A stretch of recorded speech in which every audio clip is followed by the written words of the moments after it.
Hello, this is the next section for the French door project, and I'm preparing to tape and mud these joints where I've added new drywall to fill in the sections that used to be the double window over here now. But before I do that, I noticed that this original wallboard is not secure. In other words, I can push it in and out. The reason is because where I cut this out, this was the original double king stud and the jack stud for the original window frame, and I actually on this side had to replace the jack stud, and so I cut the wallboard right at the seam between these two. Now, this wallboard probably was secured originally to the stud that I replaced. What I see now is it's not secured at all. In other words, it's moving. Okay, I need to secure that, and the way that I'm going to do that is by just driving drywall screws in.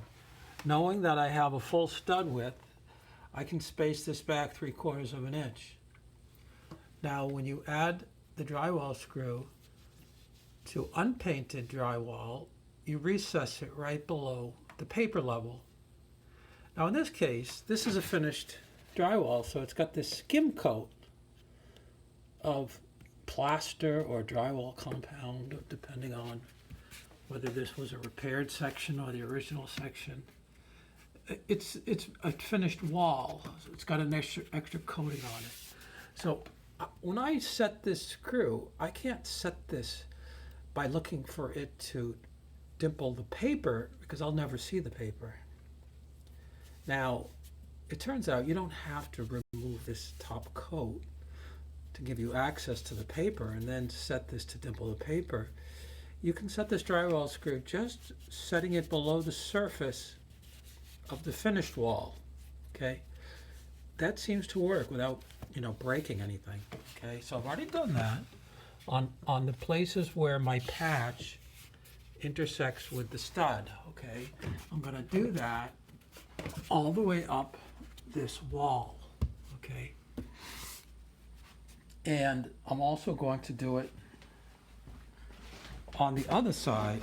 So on the other side, I have the very similar situation, except was slightly different. This was the original king stud and jack stud of the window frame opening, but when I cut back here, I didn't replace this jack stud, and I trimmed the wallboard right halfway between, in the middle of this existing stud. So when I went to screw in my new wallboard, I had to be very careful to get it right into the edge of the stud. Now, on the side on the left, it is pretty much secured. In other words, because I only trimmed it back 3/4 of an inch, it's got the original nails still in it. Okay, I can check to see if there's any place where those nails came out due to the work that I was doing. Okay, and I might find one, for example, that's simply missing, but I can put it in. I don't have to put it in right up at the edge because I have an entire other stud. I can put them right smack in the middle of the second stud. That would be safer. I think I would want to try to avoid going in between the two studs. That doesn't seem like a good idea.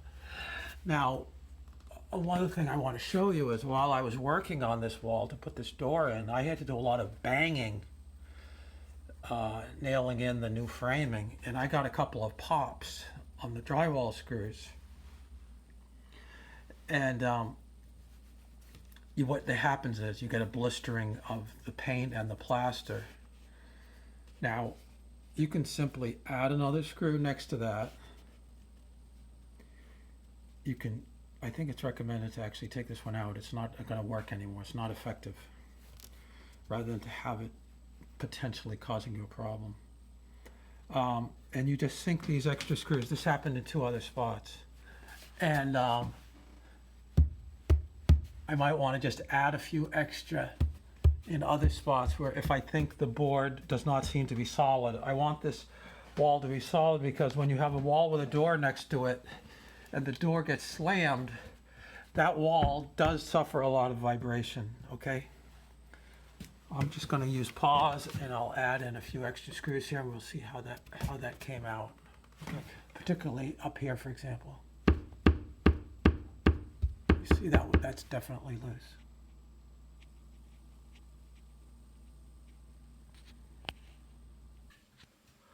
Okay, I just continued to add screws along this edge. I hope that sounds more solid. It seemed to work okay. I always finish these off with a hand screw on a section that I want to be really careful with, because I don't want to screw this up. Okay, and I check to make sure they're sunk below just by running that edge over it. Now I'll come over and I'll do the same on this wall. This wall, I know that I actually do have some nails in, but I also know that there are some nails. It was originally nailed to this edge. When I cut that in half on that edge, some of those nails I would have taken out because they were in the way of the cutting or what have you. So I just want to make sure that this is tight. So I'm going to add some extra screws in this area, just so it doesn't pop later.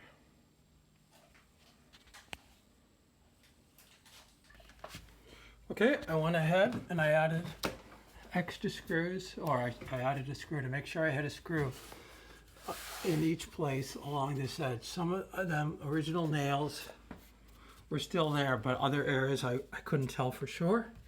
And even where there were nails, I just put the screw in anyway, just to make sure. Now I want to secure the upper edge. The upper edge actually runs across the header. It's a continuous header, but I'll just add one every 12 inches, just to make sure that edge is secure. Okay, I added a drywall screw every 12 inches along the top. On the ladder, it's more difficult. It is more difficult to sink these below the surface, having to push them through the plaster. It's not like on the drywall paper, totally different feel, but it does seem to work. Okay, so I have sanded this in preparation of putting drywall on it. Now I think mud on it. Now I think what I need to do is probably fill this gap. This gap is really too deep. It's like over ½ an inch deep. I don't think I can just fill that with drywall mud. I think I need a different type of compound for a thicker layer. And probably what I'll first do is just fill that up completely, so that when I go to tape it, I don't have that big gap down underneath. I want that to be in a solid bed. And I don't want to have to fill that up completely with the drywall compound. I don't think so. So I'm going to look into that. Okay, thanks.